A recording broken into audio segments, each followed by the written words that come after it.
Welcome to Jane Jackson Careers, a podcast that takes your career to the next level. Here's your host, Jane Jackson, author of Amazon Careers bestseller, Navigating Career Crossroads.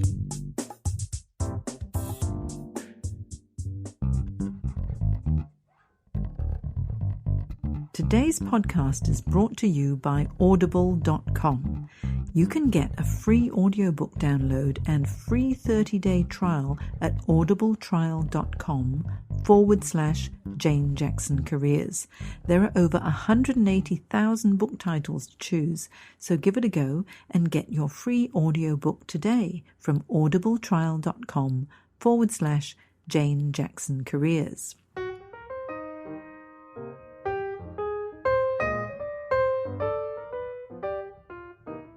Well, hello and welcome back to my Careers podcast, where I interview professionals who have made amazing career changes.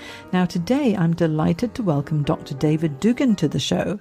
David has spent over 14 years mentoring high-performance individuals, and with 5 tertiary qualifications in his pocket, David has acquired a broad range of knowledge and experience on what it takes to achieve success in business. He's a business mentor and coach and loves helping business owners take control of their business rather than the business controlling them. His passion lies at the intersection of entrepreneurship and personal empowerment. He believes that small and medium-sized businesses are the backbone of the economy and are the best vehicles to make a positive difference to the community at large. He's personally guided over 1,000 business owners to make more money, have more meaning, and create a better lifestyle for their families and themselves. He's also the co-author of the amazing book, Bulletproof Business.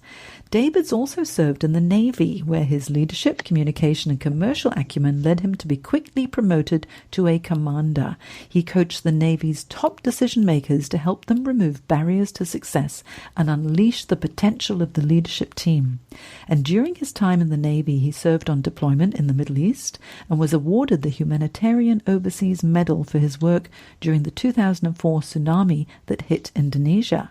So I think we're going to have a really interesting chat this morning. So let's welcome the wonderful Dr. David Dugan to the show. Hello, David. Hi, Jane. How are you? I'm very, very well. Thrilled to have you on the show. Thrilled to be on the show and thrilled to see how we can help some of your listeners as well, help with their transitions and their reinventions as well. Yeah. Okay. So how about to kick us off, because you've had such an amazing career journey, David. I mean, you've been there and done just about everything. How about tell us a little bit about your early days and what your childhood career aspirations might have been before you actually took the leap into your career path? Cool. Well, I actually started when I was 5 years old. When I was 5 years old, I decided that I wanted to become a dentist. And as I went through school, I checked out, all the different sorts of potential occupations someone could have, and thought, do I really want to be a dentist? And when I sat down and did it all, did a little spreadsheet on it, even as a high school student, I went, you know what, that is what I want to do. So I was very fortunate that the thing that I really wanted to do since I was a kid was actually the career that I followed through with, and that was being a dentist. What happened though is, I think it was around when I was about grade 10 or grade 11, the movie Top Gun came out, and I was like, oh my God, this looks fantastic. I want to fly planes. I went, actually, I don't want to fly planes, but how about I join the Navy instead? And so I got a scholarship with the Navy while I was at university, and then began another career as a dentist in the Navy, and I got a great opportunity to do some really cool stuff, move around the world, also around Australia. What I actually wanted to do when I was really young was be a dentist, and I loved my career. I loved working on using my hands, using my brains, talking to people, helping them out, having people with beautiful smiles, feeling great. It's a fabulous career, and it's a fabulous occupation. I think the thing with being a dentist is that you do make people, first of all, feel better. You remove their pain. You ensure that they look good as well. And I think a key quality of being a dentist is very effective communication skills, because you have to put them at rest. And I'm afraid of dentists. And luckily I have a really good one now. Well, the funny thing is, most people are. There's only a handful of people that come into you and have a natural, like, oh, yeah, I love being here. Usually they're the people that haven't had many fillings and they just come in because the dentist says, oh, you've got great teeth, you look amazing. They polish them up and they look great, and they walk out and they have great ideas. But anyone who's had a filling of any sort usually has a little bit of nervousness and trepidation. But you're absolutely right. One of the key skills, it's a very intimate relationship, and I worked both within a military context and also in private practice. So it's a physical, intimate relationship with people under high stress for a lot of people. Outside the military anyway, there was a big investment of money. So there's a lot of things that are riding on it. And the skills that I learned as a dentist, communicating with people, really understanding, appreciating where they're at, and then working with where they're at to where we needed to go, has been a key skill that I still use to this very day. And so tell me a little bit about your time in the Navy, because that would have been, an amazing time. How many years did you spend in the Navy? I had 18 years in the Navy, and 2 of those was as a reservist. I got to say, it was a fantastic career. I literally watched Top Gun too many times, and I thought, man, I get to travel the world, get to see big planes and big, big boys' toys. And it was absolutely everything that I dreamed it to be. I was very blessed. I had a fantastic career, worked in every state in Australia. I got to travel around nearly every country in Asia. It was fantastic, being one of the first ships to go into China after, many years of a blockade.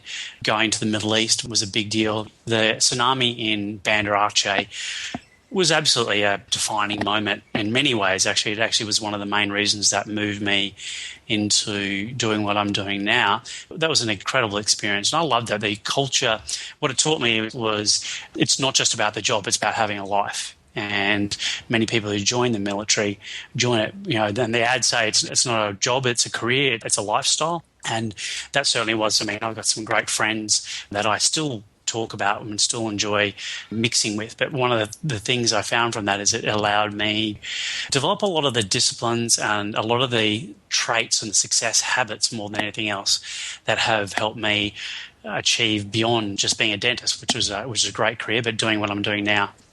I think with the Navy, it's such an honourable path to take as well, because not only are you, travelling the world and really experiencing a lot of different things, you're doing so much for the community and you're saving lives. And as you mentioned, when the tsunami that hit Indonesia, you have to come in and help so many people. So it must have been very, very rewarding, although also quite frightening at times too.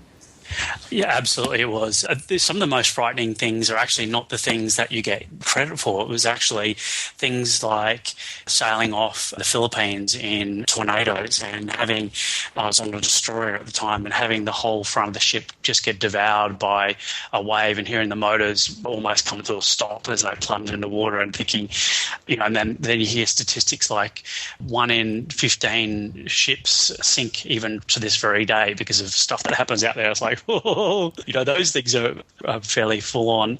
It's a fantastic career. It's a very dynamic one. And again, like anything, you get out what you put in. I just constantly put up my hand, and constantly when there was anything that came out that was halfway going to be a little bit exciting or even a little bit outside the ordinary, I raised my hand straight away, and I did more. I did some crappy things, but I did some fantastic things. I normally don't say it actually because it sounds corny, but it really is true. One of the main reasons I joined the Navy was because of the sense of honour, the sense of giving back to the community. One thing that's a little bit different from the Navy compared to the Army or the Air Force is we do deploy overseas, and we're constantly in other countries and constantly going into a town where you'd have the local mayor, you'd have the dignitaries, you'd have any of the consulates there. And so you were very much on a world stage straight away. And that was very exciting. It was really interesting to see how the cross-cultural diplomacy worked. And it gave me a massive eye-opener to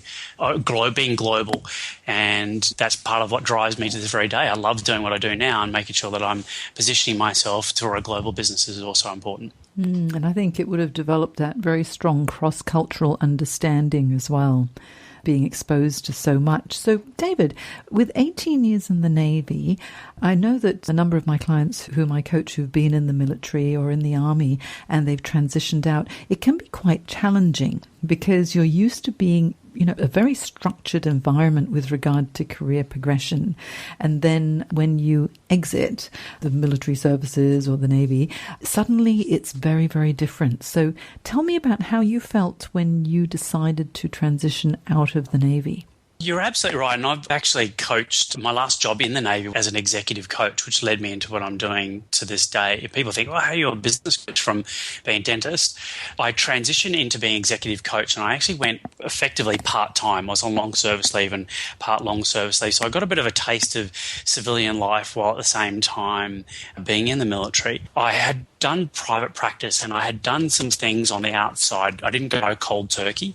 I made sure that my extracurricular activities was getting out there and getting a real sense of what it was like to be in the civilian world.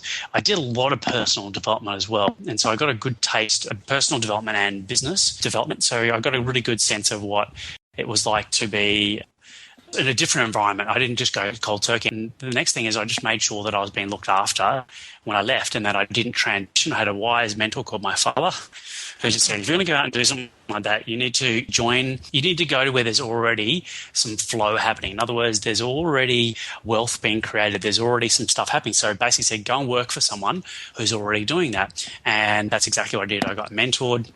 I worked within an organisation for a period of time and then made the decision to work for myself. And, yeah, that was very, very wise advice. I think that anyone who's leaving what they're doing is make sure that you just don't go in blindly. Make sure you've got someone that is mentoring, coaching you, or is the organisation that you're going to, that part of that is helping you in that transition. It sounds like you very sensibly went one step at a time. So, like baby steps, one at a time, gain additional skills, get the mentoring, gain additional confidence for working outside of the Navy as well. And then you transitioned into entrepreneurship. So why entrepreneurship?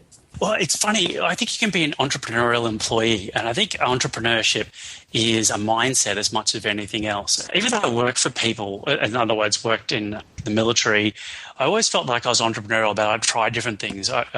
People would say, oh, that can't be done. And as soon as someone said to me, that can't be done, that was red rag to a bull. I was like, oh, really? Well, I'll show you.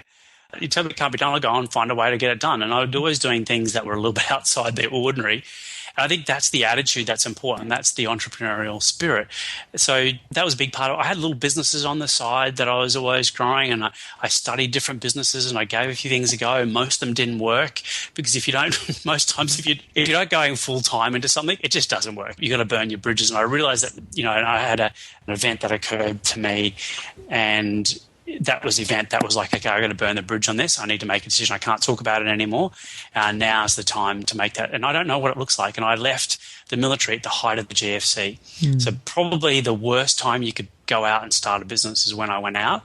And I just had faith and confidence that with the skills I developed and the work my work ethic, that I'll find a way. And most people that I know, if they go out there and they have that intelligent persistence, there's always a way. It's when people give up. That's when, it's a classic example. When is it that you fail? It's it's the time you don't get up. As you keep on getting up, you will get there. And every single person I know who keeps on getting up gets there. It just may not always be the quickest way, the quickest path under the sun. And I think you have to have that sort of mindset when you are an entrepreneur, because it's hard. It's really difficult when you run your own business and you've got to market it well, and then you've got to get the clients coming in, and then you've got to keep yourself up to speed with everything that's happening, and technology changes all the time, and ways of doing things. I think we understand, David. I love that attitude of it's all in. I'm going to give it all I've got. I'm going to do the best that I possibly can. And that was one of the key things that I saw in entrepreneurs. That was the same as what I saw in the people that I deployed with on missions too. That it's like, it's all in. It's like, we burn the bridges. We're going to do what we can. The only difference with entrepreneurs is that there's no fallback. There's no government that's going to support you. There's no veteran affairs that's going to help you out. It's like, it's up to you. And that's a big part of why I do what I do, because entrepreneurs are the backbone of this country. They really are. And in everything that we do, we believe that entrepreneurs are extraordinary. They're extraordinary. Everything they do and everything we do is about enhancing their entrepreneur spirit and helping them to be the best that they possibly can. And so when I went out there, I just loved the environment, I loved the people, and I loved the attitude. Even people that aren't necessarily that talented, if I dare say, anyone who's willing to give it a go, that attitude, there comes a moment in one's life, and it depends on what age that is or an event, where I think there comes a time where you're going to go, well, is this it? Is this the legacy that I want to be left with? Is this me doing this job that I'm doing now? Is this really what life's meant to be? And I just had a situation where I loved what I did. I was, as a dentist, I loved being one-on-one with patients, helping them, making a difference. But I got a little bit tired of doing one-on-one work. I felt like I'm putting all my energy in one person. I was like, it's just one person. So then I need to work on the leadership side. So I eventually grew a team within the military, and we had 25 direct reports to me, and I was, second in charge of running hospitals as well. And so I had a lot of involvement. I thought this was great, but it was still only like 1 to 25. And how can I have a bigger impact? And entrepreneur space is where I felt working with entrepreneurs. We help them. And last year, as a guide, my clients grew their net profit, so net take-home profit, by 176%. And so from an impact perspective and legacy, I thought, well, this is a much more exciting environment for me. I thought, wow, this is something that I want to do. I want to go out and help more people. And that's what gets me out of bed every morning is how can I be my best, and how can I help others to be their best, and then as a result, be entrepreneurial employees, add more value to the planet. And I want the country and our country to be the best possible place for our kids. And I've got 2, with one about to be born any moment. And, I want it to be important. I think for me, that's what drives me. And it was one of the reasons when I got back from the tsunami. In fact, I left the ship early, and I had 9 of my friends who I'd just literally spent 3 months solid in Banda Aceh. 9 of my friends were in a helicopter crash, and I was meant to be on that helicopter. The only reason I left the ship early was because I went to do one of these personal development courses, and the course I went to was called Date Destiny, and I literally arrived on the Gold Coast for this event, and I just found out that these friends had died, and I was kind of standing there thinking, well, what do I do? And I've got to make a decision. And do I kind of go remorseful, or what would, if they could tell me what was on their dying breath, what would they like me to do? And I just figured that was like, there's no more time to be scared anymore. You may not know. I loved knowing what was going to happen. You had a career path you could structure out. You knew in 2 or 3 years' time you get promoted, you do these things, you go here, but you didn't know that as an entrepreneur. And I just thought that, here's a moment. So from that moment, I made sure that I made a commitment that I was going to find a way, and even if I didn't know it perfectly, that I'd find a way, as much as a testament to them, but also to my family and friends, that I'd do that. And really, to be fair, it was about a 3-year journey of going, what am I going to do? I went into executive coaching, and then I did that within the Navy. That was my last job in the Navy. I loved that space, and I studied business. I got a financial planning diploma and advanced diploma in business. They all happened in the 3 years post this incident. And then I thought, well, I love doing executive coaching, I love business. Why don't I do the two together? And that's where I am today. And I know I wake up every day going, this is what I was born to do. It'll evolve, as every business will evolve over time, but this is what I was meant to do. And I love it. I love the challenge, and I love the experience of working with people that are striving to be their best. It really sounds like, it took such a devastating event to make you realize that you were destined to do, something completely different and greater things and help so many people. So out of a very sad event, it really has been business owners and organizations benefit, because now you're able to share your mentoring and business expertise with them so that you can help them take their businesses to the next level. Now, as you mentioned, I know your wife is almost in labor right now, and you're just amazing to give me some of your time for this interview. But I think you need to make sure that she's not in too much pain with the labor. No, there's a baby coming soon. She's good. What I might do though is just to finish off though, Jane, just on that last comment you said there. I remember reading lots of books and hearing a lot of people, and they had some tragic incident that occurred to them, or they had a really tough upbringing, the Oprah Winfrey type of story, and they made good. It used to frustrate the hell out of me all my life up until sort of this incident. I go, I wish one of those things happened to me, then I could have an excuse to go off and do something amazing. I'll try my best. And So the incident wasn't, just to be clear, that was the thing that did not change the course that I was on. I think if anyone's listening, think, I need to wait for something to happen. Absolutely not. It was not the thing that made me do what I'm doing now. I would still do what I'm doing now, but what it did is it changed the time frame. It just went, you know what, I need to get serious about it. I got to stop talking about it, and I need to put in some action. So I think anyone who's listening goes, right, you know, time is money. You're going to have, a friend of mine said to me, you know, if you start working in a job around 25, you retire at 60, you've got 40 years of working. And if it takes 10 years, so they say, to master something, to get to a place where you're really good at it, you know, the 10,000 hours or, you know, 10 years, then you've got kind of like 4 opportunities. And I did 2 of those opportunities in the military. Now, I believe I'm going to work well beyond 65, but it really made me think, you know what, time is to give my best energy and my best days of my life, and where do I really want it to go? And it just meant the incident that occurred meant that I had no excuse anymore. And it was a wake-up call to say, you know what, you were given us a chance. Stop being a wuss bag and get out there and do it. You'll find your feet if you work hard enough. You find someone who's going to look after you as far as mentoring you, helping you, and being prepared to invest in that. And I believe anyone who has a dream of doing something different, like being a dentist and doing a business coach, you know, it's a pretty big shift. In many ways, it's not as well, particularly as a military background, that's about leadership. So I think that would be one thing that I would just say, that you just be careful of the time that we have. And time is not just money, but time is also your life. And so make it count, because every single person can have an amazing career, be they work for themselves, or be they working as an entrepreneurial employee with another organisation. That's very inspirational words there, David. And you're right, it's a matter of taking action. If you want to take control of your career, or if you want to start a business venture, or to become a successful entrepreneur, you've just got to get out there and do it. Thinking about it is important, and preparation is important, but you've got to take action, otherwise nothing will happen. And so, David, if people are interested to find out more about you, can you tell us where they can find you? I will have everything on our show notes as well on janejacksoncoach.com, but tell us the best place to find you. Yeah, sure, Jane. LinkedIn is my favourite tool of choice as far as connection. So connect with me on LinkedIn. I love that as a tool. Alternatively, my website, which is www.david.com. If you go on there and you can also, there'll be some links there you can click on. But they're the 2 easiest and simplest ways to get a hold of me.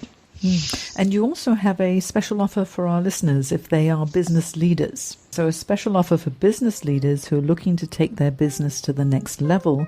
They can have a free one-on-one 15-minute chat with David Dugan on what you're experiencing as a challenge. And all you have to do is contact David, and you mention this podcast, Jane Jackson Careers, and you can have a good chat with David.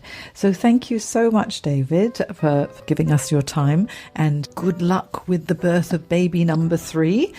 I'm sure that it'll be a smooth and as pain-free experience as possible, and can't wait to hear about your new baby in due course. Thank you, Jane. Thank you very much. We're looking forward to it as well. So I'll be taking a bit of time out, so don't book the call the next few weeks, but otherwise it'll be good. And for the listeners now, I just want to say, if you've got anything in your mind about how you can do something better in your career, if I had to leave with this last comment, and that is, you can do it. You really can do it. Put the effort in and make it happen.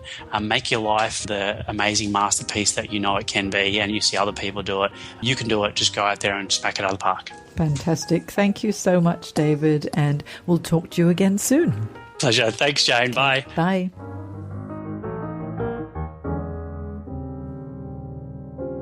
Today's podcast is brought to you by Audible.com. You can get a free audiobook download and free 30-day trial at audibletrial.com/Jane Jackson Careers. There are over 180,000 book titles to choose, so give it a go and get your free audiobook today from audibletrial.com/Jane Jackson Careers. You've been listening to Jane Jackson Careers. Sign up to receive regular career advice at janejacksoncoach.com.